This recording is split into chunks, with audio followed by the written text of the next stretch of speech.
Hey everybody, Brittany here, and welcome to a new video. Today we're going to be covering my second ever tournament game, and this is the one to wrap up the first ever tournament that I played in, which was the Burlington Club Championship, I believe it was called. And let's jump into it. I was playing with the white pieces against Cameron. This game was interesting. So e4, c6, and this was my first time playing against the Caro-Kann, whether it was online or over the board. I was already out of book. Again, I was new to chess. I think I've been playing for about a month and a half at this point, so it's natural to not see every opening yet. I played knight c3, just developed somewhat naturally. d5, and then I played d4, which is actually just the main line. So this is just the normal way to develop. This is a very, very popular line. And they take on e4, knight takes e4, and now we see bishop to f5. So let's talk a little bit about the theory, because why not? The main move here is knight to g3. Right after bishop g6, we can play h4, we can play knight to f3. I think knight h3, knight e2 are moves as well. There's a lot of different ways you can play, but knight g3 is the move. And the reason why it's the move, I think it's important to mention, is because, well, if we move a piece twice in an opening, it feels like a waste of time, right? And that's true. However, we are counterattacking their bishop, and they have to respond accordingly. So it's not actually such a huge waste of time for us, which is good. So that's just something to keep in mind. Instead, I played bishop d3, as you can see here. After bishop f5, bishop d3 to defend the knight, because I thought, oh, why don't I just protect my piece and develop? But of course, you can see the problem here. The d4 pawn is hanging. So I gotta drop it now. It's just dropped. Even something like f3 would have felt a little bit better, just because it keeps the pawn there. But of course, f3 is such a soft move in these positions. You never want to play it, because the knight's so natural on f3. Anyways, queen takes d4 was played, and now I'm just down a pawn. It's not the end of the world. You can get a lot of activity for it. After knight to f3, queen to d8, the best way to continue is just to keep developing. I prefer queen e2, because if something like bishop f4, I'd be really scared about something like bishop takes, and then like queen takes. Where even though there's a lot of development for white, it is an ending, and it feels like if you give enough time to black, they should be fine, like knight to f6, then e6, bishop e7, and then castles. And it feels like they'll be okay. So yeah, that's why I kind of prefer like a queen e2 in this position instead of something like bishop f4. And then follow up with, like, you know, bishop f4, bishop g5, and then like rook d1 or long castles, and just like play for activity, right? There is a lot of development for white in these positions. But even still, I don't think it's really good to give up that pawn. Instead, I castle. And I still think that they should just take and trade. They should just start trading pieces. And this goes back to like a very common theme you might hear, is when you're up material, you want to trade pieces but keep pawns on the board. And when you're down in material, you want to trade pawns off and trade pieces. And the way you can think about that is if we just go like back to this position or whatever, it doesn't really matter. If we take off literally all of the pieces in this position, right? Pretend all of the pieces that are red are actually off the board now. If we take them all off, well, then it's just a winning king and pawn ending, right? They're just up a pawn. However, if you do the opposite and there's just this extra e-pawn, but there's just a bunch of pieces on the board, the extra e-pawn doesn't matter. It's just too crazy and complicated. And there's just too much going on. So that's kind of the idea behind it. Anyways, let's continue. So after castles, they played e6 instead. They weren't going for trades, which is fine. They don't need to. That's just a preference.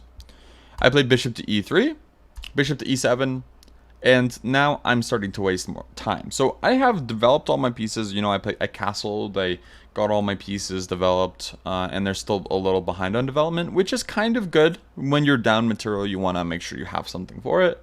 So you would say that there's compensation here. But unfortunately, after my next move, I think I lose the compensation.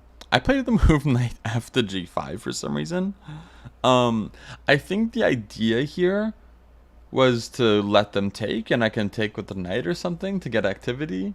I'm not sure, actually. Maybe it was to attack f7.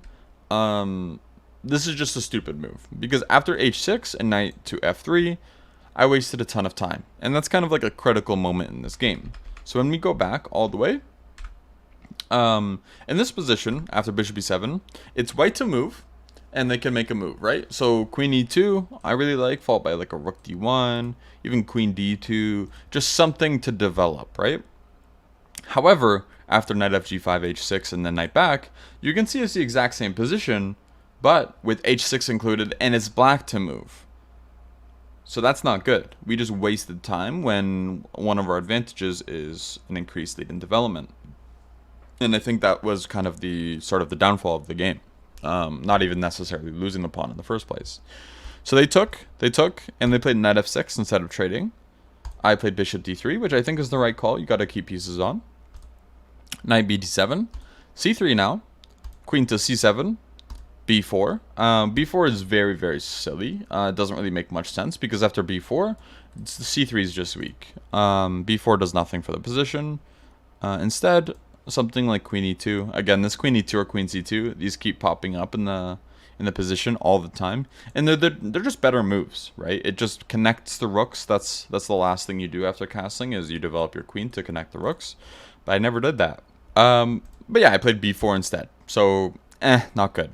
Knight to d5, bishop to d4, and a bishop to f6. This was a really good move from them, I believe. And the reason why is because, well, there is a defense of the c3 pawn, but after bishop to f6, if I were to trade, for example, now I have to do something about this pawn again, and sure, I can defend it with queen d2, but then you see moves like rook d8 coming, and things feel wrong. It feels like black has a significant edge here at this point.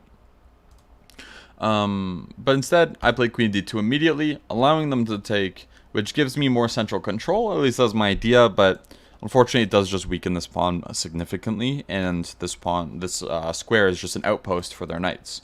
So you can imagine just one of the knights just staying there, the other knight going to f6 or something, and they just have a ton of activity. They castle. I played rook a to c1 to go opposite to their queen, which is an alignment thing. It's very good to have rooks opposite the queen, but it's still not a good position. Just want to make that clear because I'm down a pawn. They have amazing pieces. There's no reason they shouldn't be better. And they played queen to f4, which I really respect. This is a really good move because they're just trying to trade pieces off at this point. And if I move away, which I did, first off, it dropped this pawn. But even if it didn't, I'd have to move to some sort of inactive square, and that's kind of what happened here. Knight takes b4, and I played bishop to b1, keeping the bishop. You know, you never know if queen e4 could be something. But again, that's giving myself the benefit of the doubt because this position's just at loss now. I'm down 2 pawns. This knight's coming back to d5 at some point, and then this knight can go to f6. And they just have 2 amazing minor pieces. Their queen's better than mine. Sure, my rooks are slightly better, but it's really inconsequential. But anyways, rook a c8 was played. a3 to kick the knight. Knight d5. Queen to d3, threatening a mate. And they played knight 5 to f6, which I think is fine. I actually think I prefer the move knight to f6 here. Knight 7 to f6. Just because then, you know, you keep 2 active pieces instead of bringing the other one where this one's less active. It's not even that bad still. They can go for c5 or e5, which is good enough. It doesn't really matter, only because it's like, they're just completely winning anyways. I played knight e5 immediately. I think this should have been prefaced with something like rook e1. Even still, it wouldn't matter, because they would have something like queen d8. And if at knight e5, they can still take. Because, well, it's kind of hard to take back. If I play rook takes, they can take here. And if pawn takes, obviously, then they just take my queen. So knight e5, they took it, and just took a 3rd pawn. And now they're just up 3 pawns. And again, this is an early game, but it's important to note that, you know, like, it's an early game, sure, but there's a lot of themes that are coming up, and that's, I'm just hanging pawns, I'm just making weaknesses, and they're just taking advantage of it. They're not really doing anything special, and that's kind of what the interesting part is about lower level games, is I'd say usually under, like, I was about 1300 at the time, You could judge for yourself if I deserve to be at that rating level. But after this game, that was my first initial Canadian rating. And when you're, let's just say, under like 1100 to 1000, you're going to see points where pawns are just dropped or pieces are just dropped, and you don't really have to do anything quite too special. Just take the material, trade pieces, and just win generally. Of course, it's easier said than done. Anyways, let's continue on with the game. Rook fe1, queen d5, queen g3 to keep pieces on, which I think was the right call. You got to keep pieces on when you're down in material. Then they play rook fd8, getting a ton of activity. And this actually prevents something like rook d1 because they can just take it with their queen, which is pretty scary because it ends with a checkmate. But yeah, I played queen f4 and just trying to go for activity, I guess. And they played queen g5, which I think was a good move because now this kind of forces a trade of queens almost. Not quite. I can still move away, but they're just so active that it's not really a pleasant position to continue playing, honestly. After something like rook d2, the other rook comes to d8, and they can just sit and take their time because when you're up 3 pawns, as long as you're not getting like mated or something, it's hard to come back from that. I played rook e4 though, which is I think the funniest move I've played in tournament chess. It's really bad. I think the idea was if knight takes and this queen takes, but as you may have noticed, there's queen takes c1 with check, and then queen e1, queen takes c1 checkmate. And of course, if I take their queen, because, well, my knight's undefended and I can't take their knight, then they can just take back with their knight. Even if they couldn't and take back with the pawn, they'd still be up in exchange here. So yikes. Yeah, rook to e4, very, very bad move. It's creative. Let's say it's creative. But after they took, I played h3, h4, knight h7, bishop c2. Again, at this point, there's not really anything to cover anymore. So knight f6, g5, knight to g4, king f1, allow them to take on f2, rook d2, bishop d1, knight e3, and I played a4 here, and they actually just have a checkmate here in 1. They can play knight to g2, and that's checkmate. But they missed that. They actually just ended up taking on d1, and I took on f2 for that activity. But of course, when you're a rook up and a bunch of pawns, it's just over. They played c5, and I decided to resign because I'm never catching the pawn. King e2, they can just go rook d5, and I can never ever get to the side of the board and stop the pawn. So they're also just promoting. And even if they weren't, if all the pawns were traded, they could still mate with just the rook. So yeah, there's no hope. And that's why after c5, I ended up resigning. So that was an interesting game. I think the lessons to take away from this is, yes, I was bad at chess when I started, but I think so is everyone, right? So it's kind of entertaining to watch these original starting games. But going back, the first thing is it's okay to move a piece twice in the opening, especially if you're counterattacking or if there's a specific purpose.